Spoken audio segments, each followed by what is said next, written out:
Bienvenidos a un nuevo programa de Vive la Salud.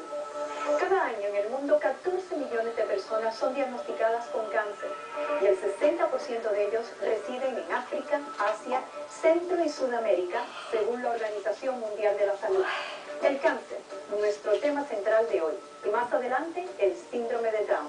Pero antes revisemos noticias relevantes desde el punto de vista de la salud. California se convierte en el quinto estado que permite el suicidio asistido.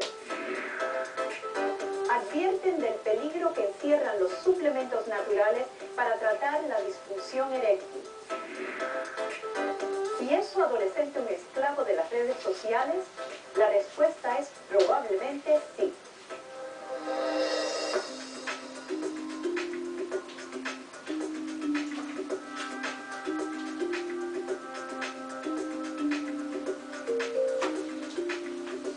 Y para repasar estas noticias de salud, hoy me acompaña María Alejandra Requena, compañera de aquí de CNN. María Alejandra, hacía tiempo que no te veía. De verdad que te sí. extrañé. Y yo también, y compartir además todas estas notas de salud con todos ustedes.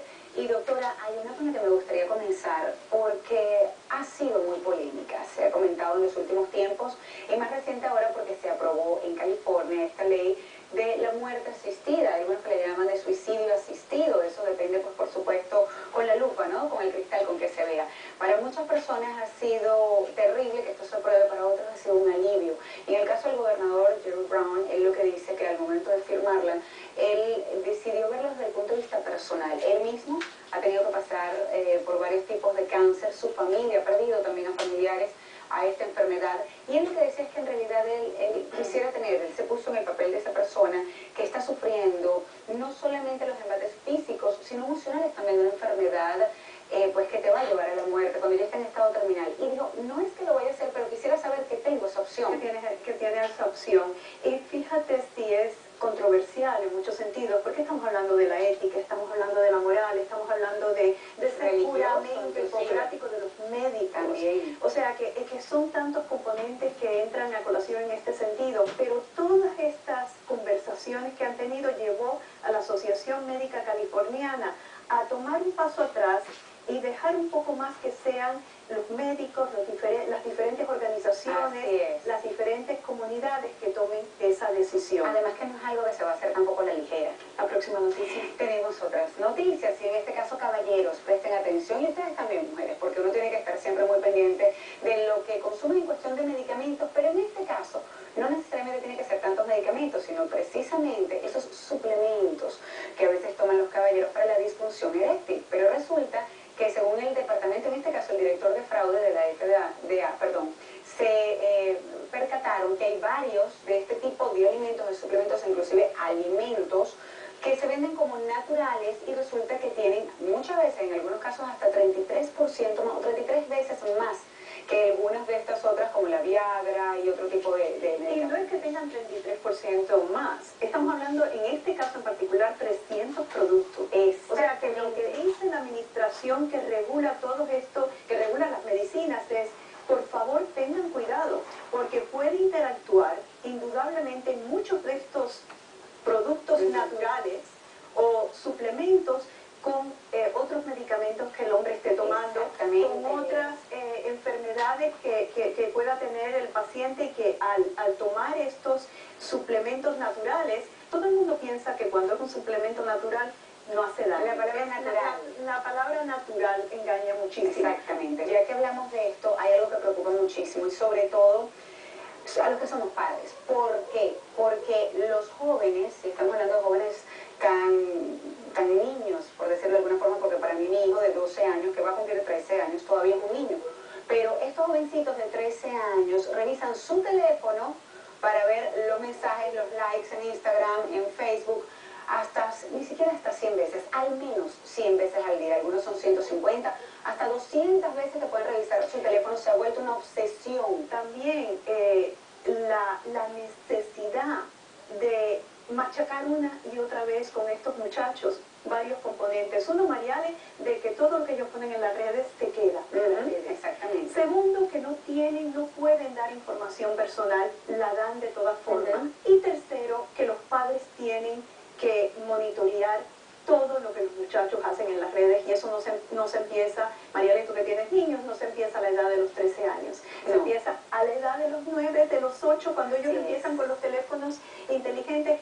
Ansiedad, estrés, no dormir, peleas con los padres, perretas porque le quitan el teléfono a lo mejor por un fin de semana. Decían, me voy a morir, me siento que me voy a morir, ya con veo 13 años. Ya veo que estás un poquito preocupada. Que no sea una adicción y que aprenda a usar las redes sociales. Y lo seguiremos machacando. Sí, en este programa, una y otra vez. Muchísimas gracias. Gracias, doctora.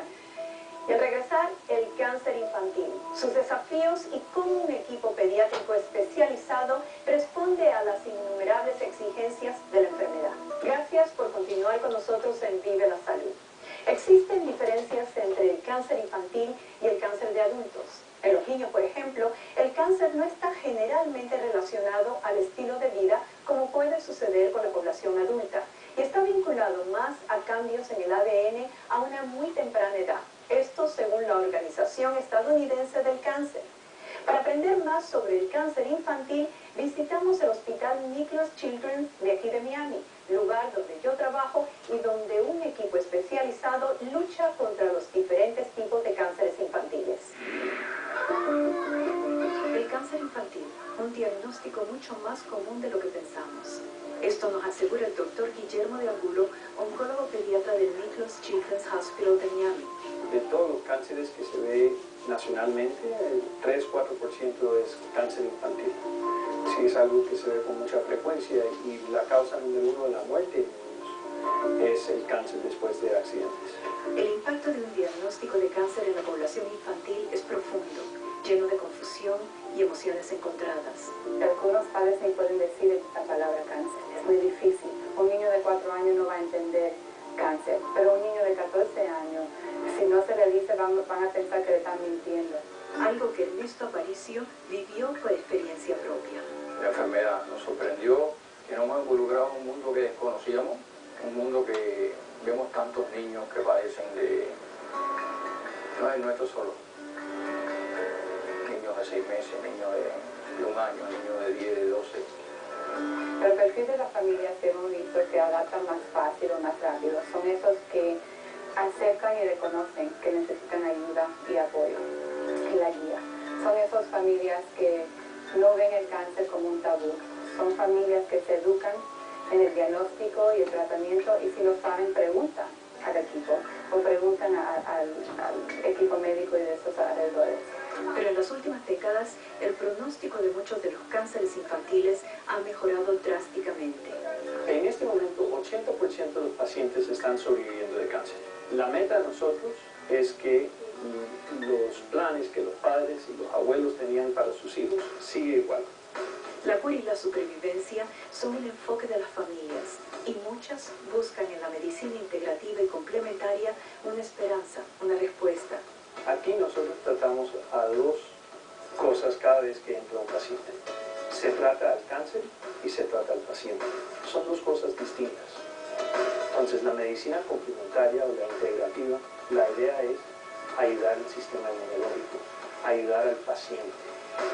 Lo difícil es que la medicina integrativa o las medicinas, las vitaminas que los padres están dando, muchas veces inhibe la función de la quimio. Estos días difíciles, cuando los terapeutas con diversas modalidades se dan cita para ayudar al niño y la familia. Una terapista de música aquí en el hospital de niños visita a los pacientes en los cuartos y trae la música para ayudar a los pacientes en cualquier momento de difícil o dificultad que tienen esos niños. Y mientras los tratamientos van y vienen, la esperanza se fomenta y el futuro se espera con una buena dosis de ansiedad. En mi casa se canta, en mi casa hacemos cuentos, en el chico es un niño que nos alegra tanto, que esto es una etapa difícil. Y otro aspecto importante para sobrellevar el cáncer tiene que ver con la dieta y la nutrición. El cáncer y sus tratamientos impactan regularmente el apetito y la habilidad del cuerpo para tolerar ciertos alimentos y adquirir los nutrientes tan necesarios para el paciente. Desde Chile, expertos amplían el tema. Cuando Silvia Varela fue diagnosticada con cáncer de mama a los 38 años, decidió enfrentar la lucha que vendría por delante como una maratón. El cáncer de mama tiene un índice de 1 a 4, siendo el 1 el inicial y el 4 bastante terrible, con metástasis en varios órganos. Yo tengo 3. Las cifras no dejan de ser alarmantes. Según el Instituto Nacional del Cáncer, en Chile cada año mueren en promedio 4 mujeres al día debido al cáncer de mama. Es la principal causa de muerte entre mujeres mayores de 30 años. A pesar de que el cáncer es una patología multifactorial en la que inciden diversos factores como la genética y actividad física, la alimentación juega un rol fundamental después del diagnóstico y durante el tratamiento.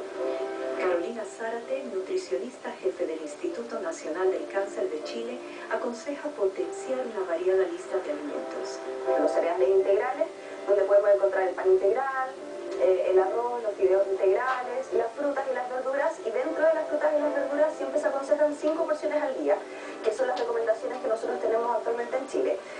Dentro de esas 5 porciones, lo ideal es que sean 3 porciones de frutas y 2 porciones de verduras, e incluso que tengan colores distintos. ¿Por qué específicamente? Porque cada color asegura un tipo de vitamina o antioxidante. Remolachas, plátanos, lechuga, tomates y naranjas son un ejemplo de esta combinación que asegura hacen de la quimio y radioterapia un proceso más tolerable. En cuanto a alimentos que hay que evitar a toda costa, resalta el azúcar simple y grasas saturadas, es decir, mantequilla, frituras y todo tipo de comida rápida.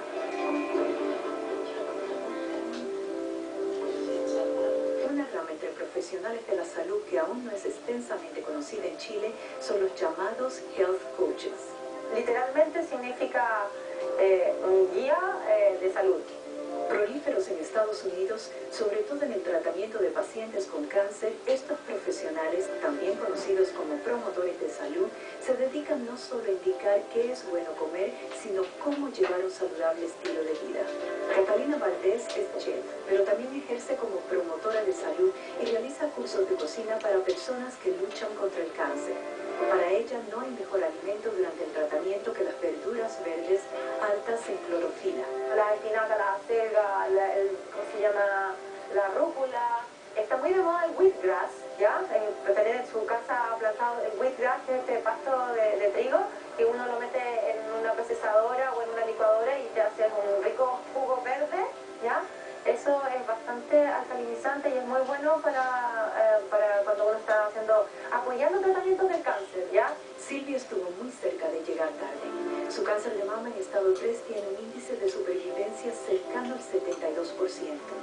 Ella está segura que ganará esta batalla. Y ahora abordamos un tipo de cáncer que ha generado grandes polémicas y grandes confusiones: el cáncer de próstata.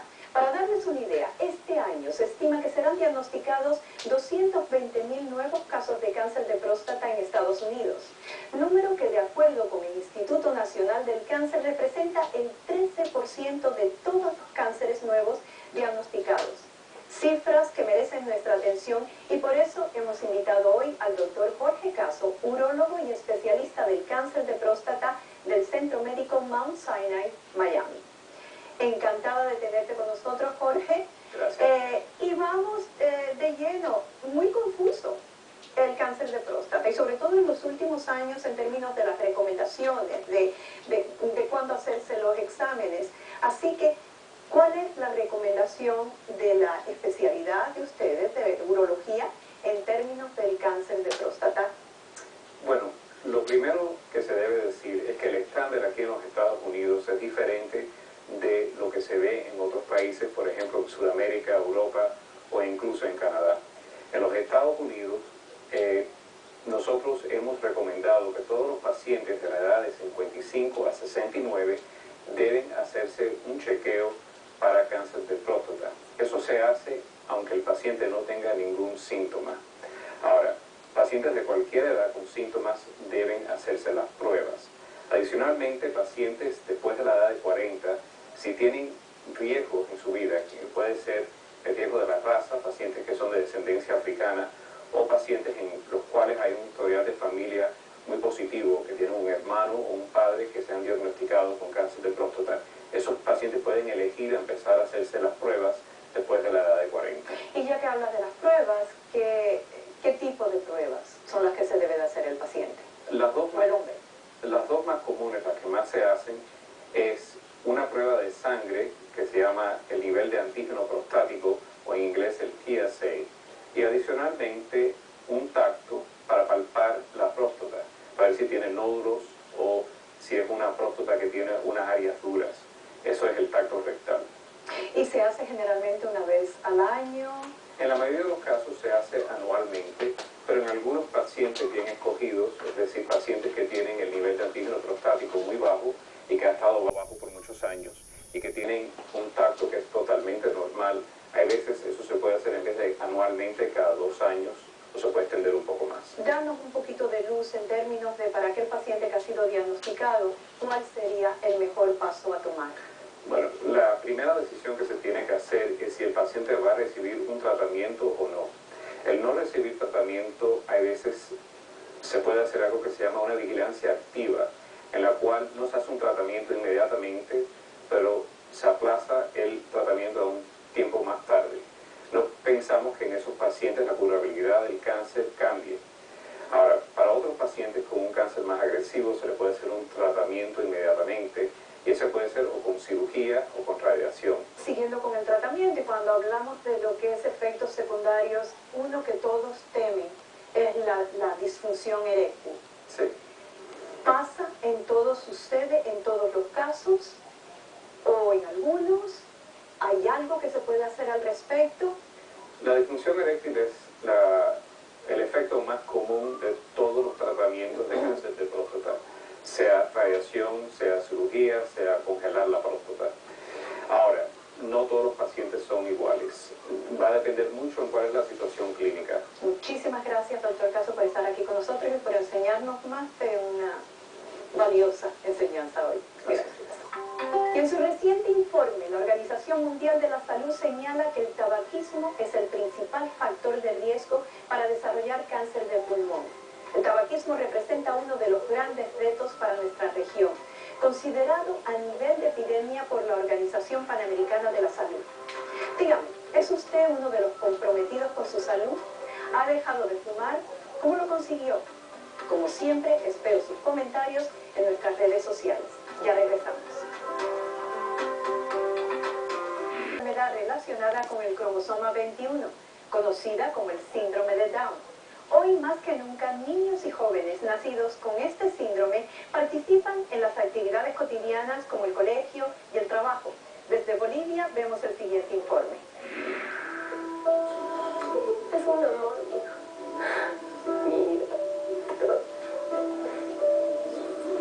Es muy maravilloso para mí. Es más hermoso. Con ese amor, Beatriz Loaiza describe a su hijo, un niño con síndrome de Down. Así, extraordinarios y llenos de amor son estos niños y jóvenes con síndrome de Down, consecuencia de una alteración cromosómica congénita que se produce en el mismo momento de la concepción, al unirse el óvulo con el espermatozoide. Se las expresa por la presencia de un cromosoma 21 de más.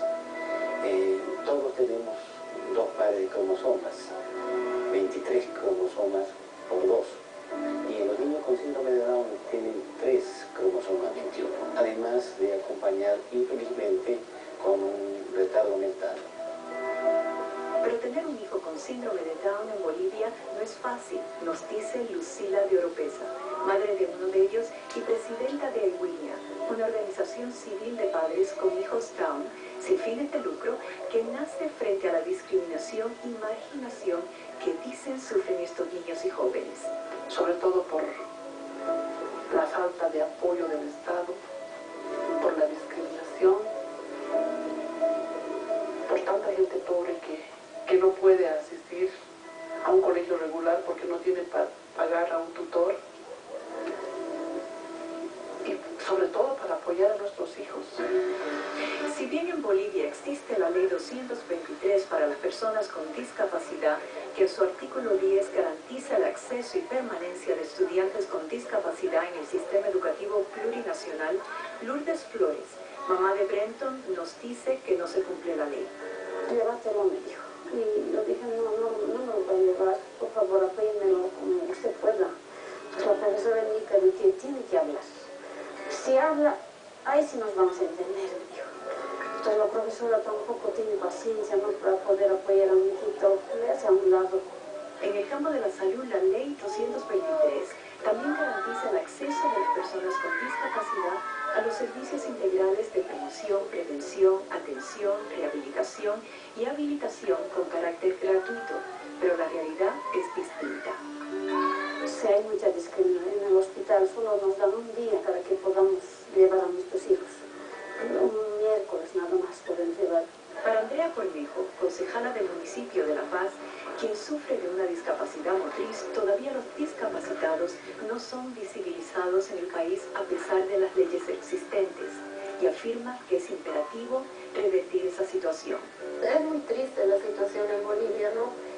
Para todas las discapacidades, pero en especial de esta, ¿no? De las personas con síndrome de Down, porque realmente la gente no ve esperanzas, pero yo creo que nosotros como autoridades, tanto el gobierno central como los gobiernos municipales, estamos aquí, somos autoridades electas para trabajar por todos, pero sobre todo tenemos que ocuparnos de las poblaciones vulnerables. Pero a pesar de todo, estos niños aman la vida, sienten cada minuto de su existencia como si fueran a vivir eternamente y merecen que los tomen en cuenta, porque como reza el eslogan de Hay Niña, es normal ser diferente. Una vez dado el diagnóstico de cáncer, se moviliza un regimiento de especialistas. Cuando se trata de un niño, el equipo crece, se multiplica. Toda una comunidad dentro y fuera del hospital responde, porque todas las vidas son apreciadas. Pero cuando se trata de una vida joven, la premura es grande y la batalla es sin fin. Le llamamos el equipo multidisciplinario, donde entran en contacto desde los especialistas en oncología a los psicólogos, las enfermeras, los trabajadores sociales, los terapeutas de música, de arte y otros especialistas infantiles que ayudan al niño y a la familia a navegar esas difíciles etapas del diagnóstico y el tratamiento. Sí, interviene un gran equipo cuya energía nunca se agota y se utilizan todo tipo de armas, como la música, el cariño inigualable de los perros terapéuticos o la risa contagiosa de los payasos que son parte del hospital. La lucha es sin tregua, para que cada niño, cada familia tenga un mañana, para que el cáncer no los defina, para que llegue una pronta cura. Gracias a todos esos niños y familias valientes que todo lo merecen. Y a ustedes, gracias por acompañarnos y recuerden